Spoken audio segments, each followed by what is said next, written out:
गर्मियों की धूप अपने चरम पर थी। हवा ठहरी हुई थी, मानो किसी रहस्य को अपने भीतर छुपाए बैठी हो। खुले खेतों के बीच एक छोटा सा गांव बसा था, जहां एक गरीब लेकिन मेहनती किसान यूसुफ अपने परिवार के साथ रहता था। वह अपनी छोटी सी जमीन पर खेती करता, मेहनत करता और अपनी रोजी रोटी कमाता। लेकिन आज उसकी आंखों में एक अलग ही बेचैनी थी। वह हल चलाते हुए बार बार रुक जाता, लंबी सांसें भरता और दूर कहीं खो सा जाता। उसके जहन में 3 सवाल उभर रहे थे जो उसे बेचैन किए हुए थे। पहला सवाल था कि इस दुनिया में सबसे अहम चीज क्या है। दूसरा सवाल था कि सही समय पर सही काम कैसे पहचाना जाए। और अब तीसरा और आखिरी सवाल था कि इंसान के लिए सबसे जरूरी शख्स कौन होता है। ये सवाल अचानक उसके मन में नहीं आए थे। पिछले कुछ महीनों में उसने कई कठिनाइयां झेली थीं। एक बार उसका सबसे अच्छा दोस्त मुसीबत में था, लेकिन यूसुफ अपनी फसल की चिंता में उससे मिलने नहीं जा सका। कुछ ही दिनों में वह दोस्त दुनिया छोड़ गया और यूसुफ को अफसोस होता रहा कि काश वह उस समय उसके पास होता। एक और बार उसने सोचा था कि अब अच्छी बारिश होगी और फसल बेहतरीन होगी, लेकिन अचानक तूफान आया और सारी मेहनत बेकार हो गई। वह सोचता रहा, क्या उसे पहले ही कुछ और इंतजाम कर लेना चाहिए था? क्या कोई तरीका था जिससे वह भविष्य को सही तरह से समझ पाता? तीसरा सवाल उसके दिल को सबसे ज्यादा परेशान करता था। वह बहुत से लोगों की मदद करता, लेकिन कभी कभी उसे लगता कि उसने जिस पर सबसे ज्यादा भरोसा किया था वही उसे धोखा दे गया। तो इंसान के लिए सबसे जरूरी इंसान कौन होता है? वह जो हमेशा साथ रहे या जो मुश्किल वक्त में काम आए? इन सवालों के जवाब उसे कहीं नहीं मिले। गांव के बुजुर्गों से पूछा तो उन्होंने अलग अलग जवाब दिए, लेकिन कोई भी संतोषजनक नहीं था। आखिरकार उसने सुना कि पास के एक बड़े राज्य में एक बुद्धिमान शहजादी रहती है, जिसकी अक्लमंदी और दूरदर्शिता के चर्चे दूर दूर तक फैले हुए हैं। यूसुफ ने तय कर लिया कि वह अपनी जिंदगी की सबसे बड़ी यात्रा पर निकलेगा, अपनी जिज्ञासा को शांत करने के लिए। रात के समय जब पूरा गांव गहरी नींद में था, यूसुफ अपने खाट पर लेटा हुआ था। उसकी आंखों में नींद नहीं थी, बल्कि एक अजीब सी चमक थी। वह अपने सवालों के जवाब पाए बिना चैन नहीं ले सकता था। सुबह होते ही मैं उस शहजादी के दरबार में जाऊंगा, उसने खुद से कहा। यह सफर आसान नहीं होगा। उसे लंबी दूरी तय करनी होगी, जंगलों, पहाड़ों और अनजान रास्तों से होकर गुजरना होगा। लेकिन उसके दिल में एक दृढ़ निश्चय था। अगर वह इन सवालों के जवाब पा ले तो उसका जीवन और भी सार्थक हो सकता है। सुबह की पहली किरणों के साथ ही यूसुफ ने अपनी यात्रा की शुरुआत कर दी। उसे नहीं पता था कि आगे क्या होगा, लेकिन उसे इतना जरूर महसूस हो रहा था कि यह सफर उसकी जिंदगी को बदल कर रख देगा। सुबह का सूरज अभी ठीक से निकला भी नहीं था कि यूसुफ अपने सफर पर निकल पड़ा। उसने एक झोले में कुछ सूखी रोटियां और पानी रखा, अपने कंधे पर एक छोटी सी गठरी बांधी, उनका नाम लेकर गांव से बाहर चल पड़ा। रास्ता लंबा और कठिन था। गांव के बाहर कुछ दूर तक पगडंडी थी, लेकिन फिर घना जंगल शुरू हो गया। हवा में मिट्टी और पेड़ों की खुशबू थी और पंछियों की चहचहाहट उसके कानों में किसी संगीत की तरह गूंज रही थी। यूसुफ की आंखों में उम्मीद थी, लेकिन उसके दिल में हल्का सा डर भी था कि क्या वह इस अनजान सफर में सफल होगा। जंगल के रास्ते पर चलते चलते दोपहर हो गई। सूरज की गर्मी तेज हो रही थी और यूसुफ को प्यास लगने लगी। उसने अपने झोले से पानी निकाला, लेकिन तभी उसे एक बूढ़ा साधु दिखा जो एक पेड़ के नीचे बैठा था। उसकी सांसें तेज चल रही थीं और ऐसा लग रहा था कि वह बहुत प्यासा है। यूसुफ के मन में सवाल उठा, क्या उसे अपना बचा हुआ पानी इस बूढ़े साधु को दे देना चाहिए? सफर अभी लंबा था और उसके पास पानी की दूसरी कोई व्यवस्था नहीं थी। लेकिन फिर उसके दिल की आवाज आई, अगर किसी जरूरतमंद की मदद करने का मौका है तो उसे मत छोड़ो। यूसुफ झुका और बूढ़े साधु को पानी पिलाया। बूढ़े ने तृप्ति की लंबी सांस ली और फिर मुस्कुराते हुए बोले, बेटा, तुम एक नेक इंसान हो, लेकिन यह बताओ, तुम इतनी दूर अकेले क्यों जा रहे हो? यूसुफ ने अपनी यात्रा का मकसद बताया और 3 सवालों का जिक्र किया। साधु उसकी बात सुनकर गंभीर हो गए। पहला सवाल कि दुनिया में सबसे अहम चीज क्या है? साधु ने दोहराया। यूसुफ ने जवाब दिया, हाँ, मैं यही जानना चाहता हूं।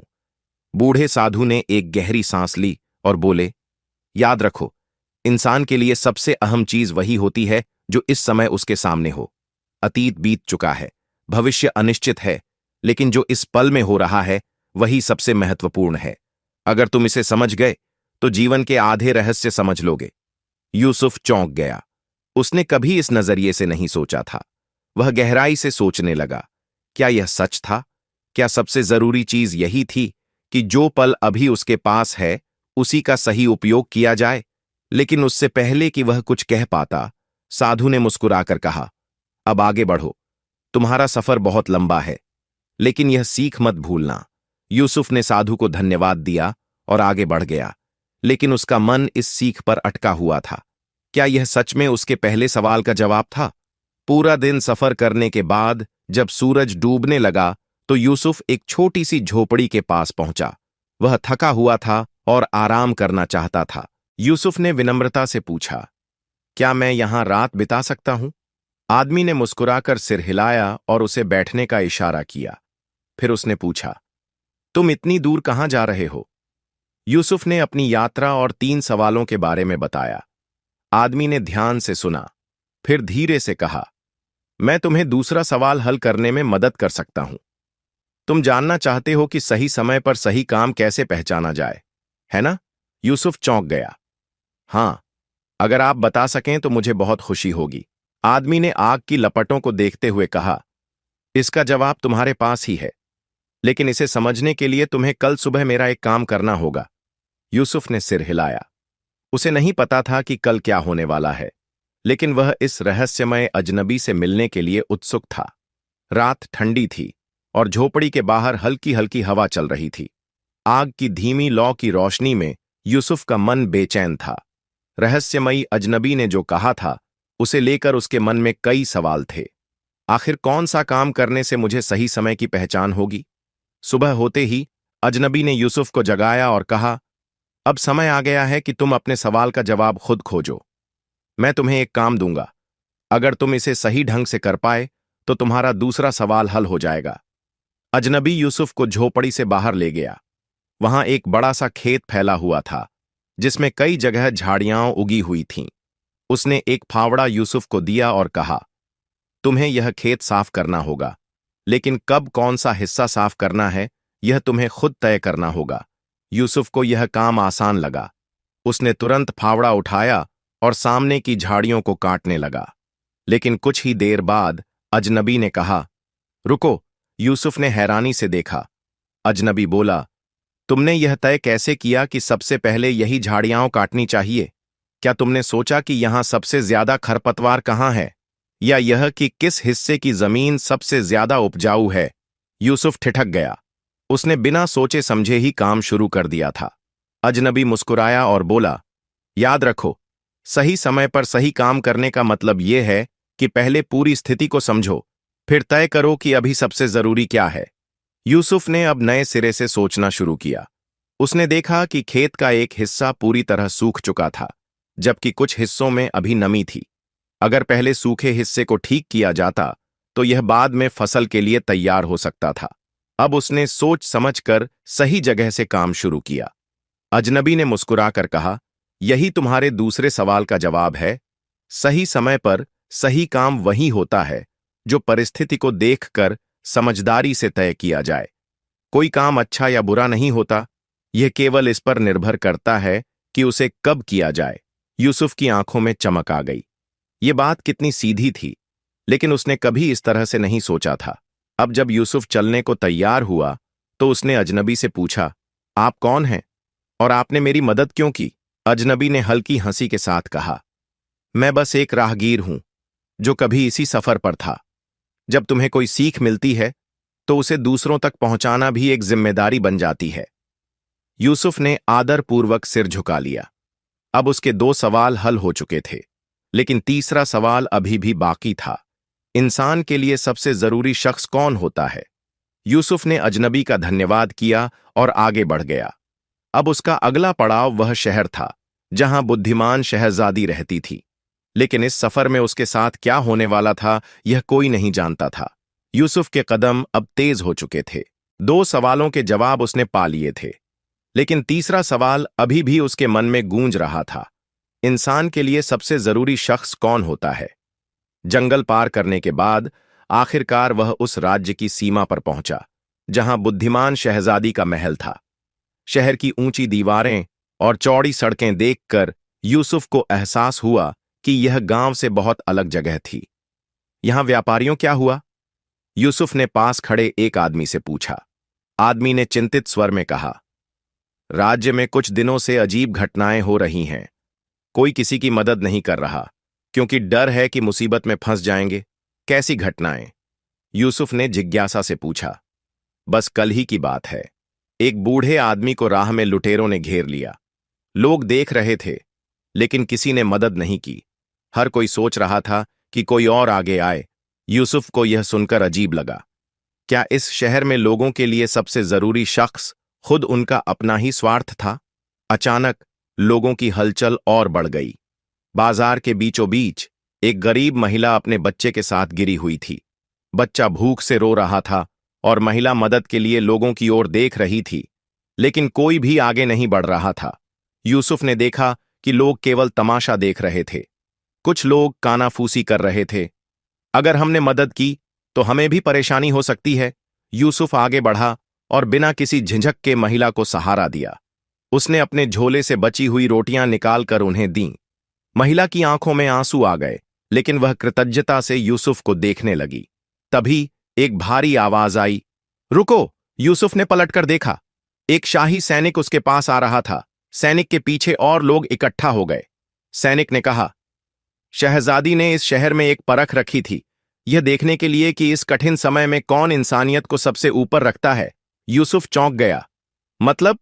सैनिक मुस्कुराया और कहा, बुद्धिमान शहजादी इस शहर के लोगों को एक सबक सिखाना चाहती थीं। उन्होंने इस महिला को भेजा था यह देखने के लिए कि क्या कोई मदद करता है या नहीं। तुम पहले व्यक्ति हो जिसने बिना किसी डर के इनकी सहायता की। यूसुफ यह सुनकर अवाक रह गया। सैनिक ने आगे कहा, अब तुम्हें महल में बुलाया गया है। शहजादी खुद तुमसे मिलना चाहती हैं। यूसुफ का दिल जोरों से धड़कने लगा। यूसुफ को यकीन नहीं हो रहा था कि उसकी यात्रा अब इतने अहम मोड़ पर पहुंच गई है। शाही सैनिक उसे महल की ओर ले जा रहे थे और चारों ओर लोगों की फुसफुसाहट सुनाई दे रही थी। एक साधारण किसान को शहजादी ने बुलाया है। यह सुनकर कई लोग हैरान थे। महल की ओर बढ़ते हुए यूसुफ ने शहर की भव्यता को गौर से देखा। ऊंचे ऊंचे महल, सुंदर बाग और सजे धजे पहरेदार, यह सब उसकी दुनिया से बिल्कुल अलग था। जब यूसुफ महल के मुख्य द्वार से गुजरा तो उसने देखा कि अंदर सब कुछ सुनियोजित और सजा हुआ था।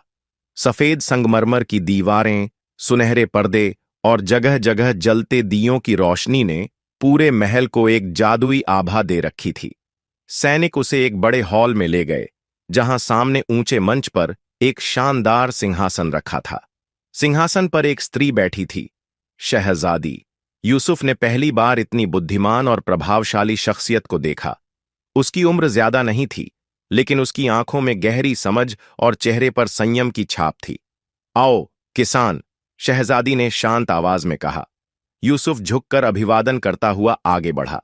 शहजादी ने मुस्कुराकर पूछा, तुम्हारा नाम क्या है? यूसुफ, जहां पनाह, उसने विनम्रता से जवाब दिया। यूसुफ, तुम इस राज्य में क्यों आए हो? यूसुफ ने अपने 3 सवालों की पूरी कहानी शहजादी को सुना दी। कैसे वह इन प्रश्नों के उत्तर खोजने के लिए निकला, कैसे उसे बूढ़े साधु से पहला जवाब मिला, कैसे अजनबी राहगीर ने उसे दूसरा सबक दिया और कैसे उसने बाजार में एक जरूरतमंद की मदद की। शहजादी ने ध्यान से सुना और फिर बोली, तो तुम्हें अब तक 2 सवालों के जवाब मिल चुके हैं, लेकिन तीसरा सवाल अभी बाकी है। क्या तुम सोच सकते हो कि इसका जवाब क्या हो सकता है? यूसुफ सोच में पड़ गया। उसने कहा, मुझे नहीं पता, लेकिन मैं यह समझ गया हूं कि जब मैंने उस जरूरतमंद महिला की मदद की तो वही पल मेरे लिए सबसे अहम था। शहजादी ने सिर हिलाया। बिल्कुल। और अब सोचो, उस पल में सबसे जरूरी शख्स कौन था? यूसुफ का दिमाग तेजी से घूमने लगा। फिर अचानक उसे एहसास हुआ, उस समय मेरे लिए सबसे जरूरी वही महिला थी जिसे मेरी मदद की जरूरत थी। शहजादी मुस्कुराई और कहा, यही तुम्हारे तीसरे सवाल का जवाब है। इंसान के लिए सबसे जरूरी शख्स वही होता है जो उसके सामने हो और जिसे उस पल उसकी जरूरत हो। यूसुफ को लगा जैसे उस पर से एक बड़ा बोझ उतर गया हो। याद रखो, शहजादी ने आगे कहा, हमेशा उसी व्यक्ति को अहमियत दो जो तुम्हारे सामने है और जो तुम्हारी मदद का इंतजार कर रहा है। यही सच्ची इंसानियत है। यूसुफ की आंखों में चमक आ गई। उसकी यात्रा पूरी हो चुकी थी। उसके तीनों सवालों के जवाब अब उसके पास थे। यूसुफ के मन में अब एक अजीब सी शांति थी। उसके तीनों सवालों के जवाब उसे मिल चुके थे। सबसे अहम चीज वही होती है जो इस समय हो रही हो। सही समय पर सही काम वही होता है जो परिस्थिति के अनुसार हो, और सबसे जरूरी शख्स वही होता है जो उस वक्त हमारे सामने हो और जिसे हमारी जरूरत हो। लेकिन शहजादी के चेहरे पर अब भी एक रहस्यमयी मुस्कान थी। ऐसा लग रहा था कि अभी कुछ बाकी है। शहजादी ने कहा, यूसुफ, तुमने अपने सवालों के जवाब तो पा लिए हैं, लेकिन क्या तुम वाकई इन्हें पूरी तरह समझ चुके हो? यूसुफ ने सिर झुका लिया। जहां पनाह, मुझे लगता है कि मैंने समझा है, लेकिन अगर आप कुछ और समझाना चाहें तो मैं सीखने के लिए तैयार हूं। शहजादी ने एक पल सोचा, फिर अपनी सीट से उठकर खिड़की के पास चली गईं। खिड़की से बाहर एक बड़ा बाग था जहां हरे भरे पेड़ और रंग बिरंगे फूल खिले हुए थे। उन्होंने इशारा किया, इस बाग को देखो यूसुफ, ये कितना सुंदर है, लेकिन क्या तुम्हें पता है कि इसे इतना हरा भरा रखने के लिए क्या करना पड़ता है? यूसुफ ने ध्यान से देखा और कहा, शायद इसे समय समय पर पानी देना पड़ता होगा, खरपतवार हटानी पड़ती होगी और सही मौसम में बीज बोने पड़ते होंगे। शहजादी मुस्कुराईं।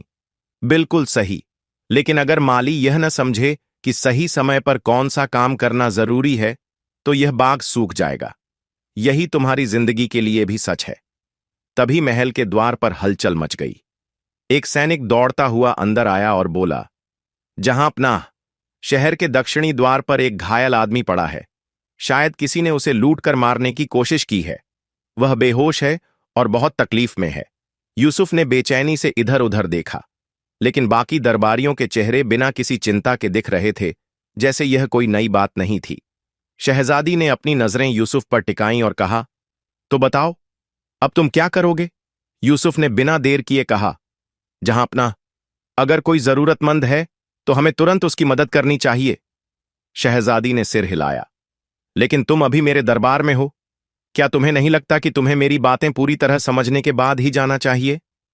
यूसुफ के मन में एक द्वंद्व शुरू हो गया। उसने सीखा था कि सबसे जरूरी शख्स वही होता है जिसे उस समय हमारी जरूरत हो, और इस समय वह घायल आदमी सबसे जरूरी था। यूसुफ ने दृढ़ता से कहा, जहांपनाह, आपकी बातें सुनना मेरे लिए बहुत महत्वपूर्ण है, लेकिन इस समय मेरी सबसे बड़ी जिम्मेदारी उस घायल आदमी की मदद करना है। अगर मैंने अब देरी की तो शायद वह बच ही न पाए। शहजादी के चेहरे पर संतोष की मुस्कान आई। उन्होंने अपने सैनिकों को आदेश दिया, इस युवक के साथ जाओ और उस घायल आदमी की मदद करो। यूसुफ तेजी से महल के बाहर निकला। जब यूसुफ और सैनिक दक्षिणी द्वार पर पहुंचे तो उन्होंने देखा कि एक गरीब व्यापारी सड़क पर पड़ा हुआ था। उसके कपड़े फटे हुए थे और उसके सिर से खून बह रहा था। यूसुफ ने तुरंत उसे पानी पिलाया और सैनिकों से कहा कि वे उसे एक सुरक्षित जगह ले जाएं। जब व्यापारी को होश आया तो उसने कांपती आवाज में कहा, अगर तुम कुछ देर और नहीं आते तो शायद मैं बच नहीं पाता। खुदा तुम्हें नेक रास्ते पर चलाए। यूसुफ के दिल में एक अजीब सी संतुष्टि थी। अब उसे यकीन हो गया था कि उसने जो सीखा था वह सिर्फ शब्द नहीं थे, वह असली जिंदगी के लिए थे। जब यूसुफ वापस महल लौटा तो शहजादी दरबार में उसका इंतजार कर रही थीं। उन्होंने कहा, यूसुफ, अब तुम्हारी परीक्षा पूरी हो गई। अब मुझे यकीन है कि तुमने अपनी सीख को पूरी तरह आत्मसात कर लिया है। यूसुफ ने झुककर धन्यवाद किया। शहजादी ने एक छोटी सी थैली उसकी ओर बढ़ाई। यह तुम्हारे लिए एक उपहार है। इसमें सोने के सिक्के हैं, लेकिन असली इनाम वह ज्ञान है जो तुम अपने साथ लेकर जा रहे हो। अब जाओ और अपने गांव के लोगों को यह सिखाओ कि सही समय पर सही इंसान की मदद करना ही असली इंसानियत है। यूसुफ ने आंखों में कृतज्ञता के आंसू लिए हुए वह थैली ली, लेकिन उसके लिए असली दौलत वह समझ थी जो उसे इस सफर से मिली थी। अब वह अपने गांव वापस जाने के लिए तैयार था, लेकिन वह वही साधारण किसान नहीं था जो यहां आया था। अब वह एक बदला हुआ इंसान था। यूसुफ ने महल के द्वार से बाहर कदम रखा। उसकी आंखों में एक नई चमक थी, समझ की चमक, बदलाव की चमक।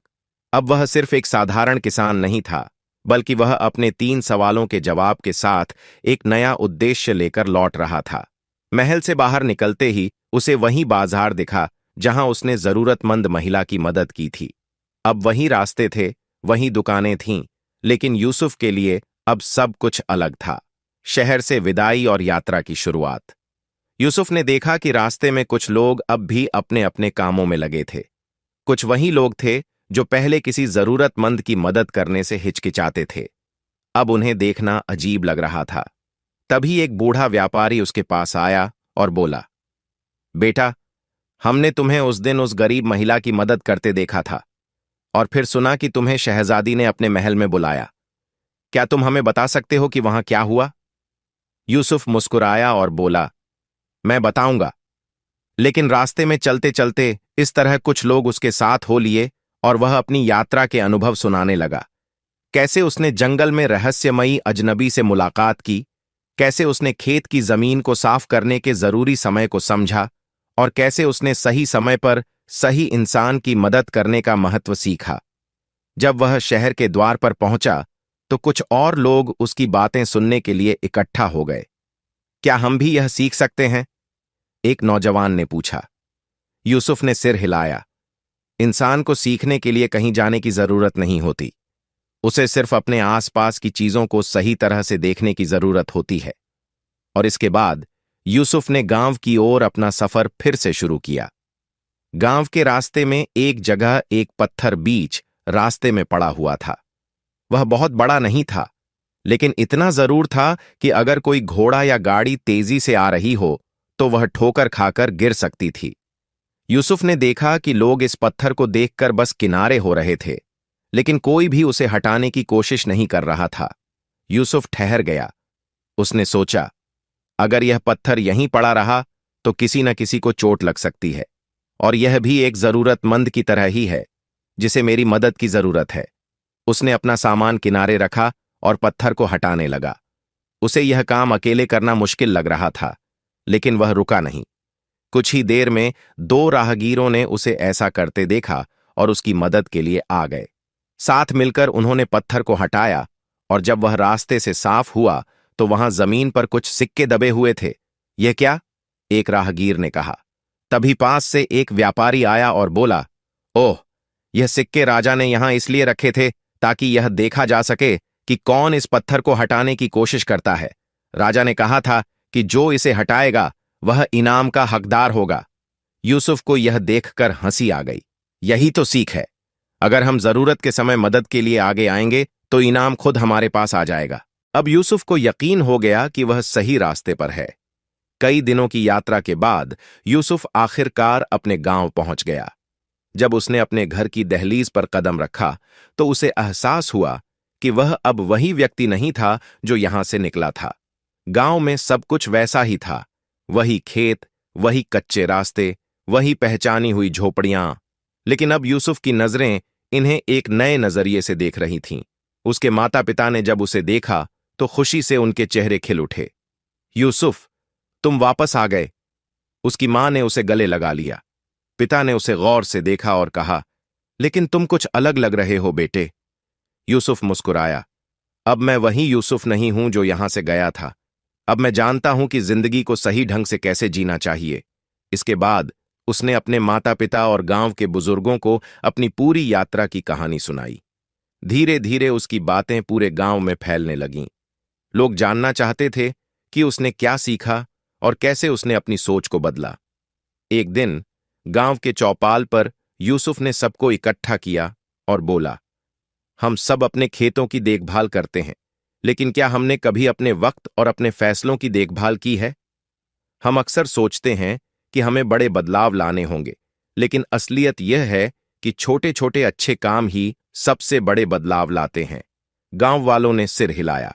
फिर यूसुफ ने समझाया कि कैसे सही समय पर सही काम करना जरूरी है और कैसे इंसान को हमेशा उसी की मदद करनी चाहिए जो उस वक्त उसकी जरूरत में हो। गांव में धीरे धीरे एक नया माहौल बनने लगा। लोग अब पहले से ज्यादा एक दूसरे की मदद करने लगे। दिन गांव में अचानक अफवाह फैल गई कि एक गरीब किसान की पूरी फसल जलकर राख हो गई है। वह किसान बहुत परेशान था क्योंकि उसकी सारी मेहनत बर्बाद हो चुकी थी।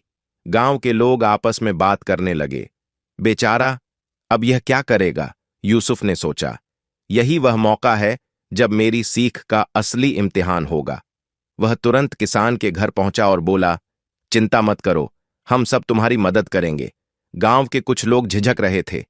लेकिन हम अपनी फसल के बारे में भी तो सोचें, यूसुफ ने मुस्कुराकर कहा। अगर हम सही समय पर किसी की मदद नहीं करेंगे तो हमें कभी सही समय पर मदद नहीं मिलेगी। धीरे धीरे गांव वालों ने मदद के लिए हाथ बढ़ाना शुरू किया। किसी ने बीज दिए, किसी ने पानी देने का वादा किया और किसी ने श्रम देने की पेशकश की। कुछ ही हफ्तों में उस किसान की जमीन फिर से हरी भरी हो गई। अब गांव के लोग समझ चुके थे कि इंसान को सिर्फ अपने लिए नहीं बल्कि दूसरों के लिए भी सोचना चाहिए। और फिर यूसुफ ने गांव वालों से कहा, हम सबको यह याद रखना चाहिए कि सबसे अहम काम वही होता है जो सही समय पर किया जाए। सबसे जरूरी इंसान वही होता है जिसे हमारी जरूरत हो, और सबसे अच्छा समय वही होता है जो अभी है। गांव में अब सब कुछ बदल चुका था और इसी के साथ यूसुफ की यात्रा पूरी हुई, लेकिन उसकी सीख हमेशा के लिए जिंदा रही।